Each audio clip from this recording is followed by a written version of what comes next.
چیز ہوتی ہے اس کو کہتے ہیں چلا کاٹنا. 40 دن آپ ایک عبادت ہوتی ہے ایک پرٹیکولر جگہ میں, ایک پرٹیکولر آپ اس سے قدم باہر نہیں رکھ سکتے, تو آپ کا چلا ٹوٹ جاتا ہے.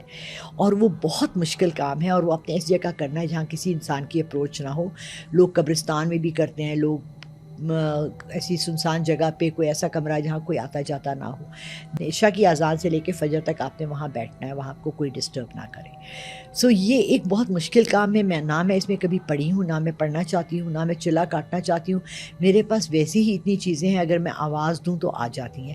میں آپ کو جس امریکن کا بتا رہی تھی کہ اس نے مجھے یہ کہا کہ آپ کی بھی ایک دن وہ ہوگی, اس دن میں گھر آئی تو میں نے کہا او آج میں روحیں بلاؤں گی, میں تو بہت بڑی پیر ہوں بھائی, میں تو جو کام کرنا چاہوں میں کر سکتی ہوں. سو میں شوخی ہو گئی, انسان ہو جاتا ہے نا بالکل. ان نون میں. تو شام کو میں جب رات کی شفٹ کرتی تھی, شام کو میں اٹھی, مغرب کی نماز پڑھی, آ کے بیٹھی, ٹی وی آن کیا, لائٹ گئی. تو ان دنوں میں اتنا کامن نہیں تھا یہ لوڈ شیڈنگ کا, مگر لائٹس پھر بھی جاتی تھی. میں نے کہا شاید ساری بلڈنگ کی لائٹ چلی گئی. باہر نکل کے دیکھا سب کی لائٹ آ رہی. میں نے اوپر سے دیکھا تو میں نے کہا شاید میرا میٹر کسی نے آف کر دیا ہے. میں نیچے گئی, میٹر آن تھا. اوپر دیکھا لائٹ آ گئی. میں واپس گھر پہ آئی, پھر میں نے ٹی وی آن کیا, پھر بیٹھی, پھر ساری لائٹیں آف ہو گئی. اچھا 2-3 چیزیں ہوتی ہیں جس سے آپ کو پتہ لگتا ہے کہ آپ کے گھر میں کوئی اینٹی آئی ہے.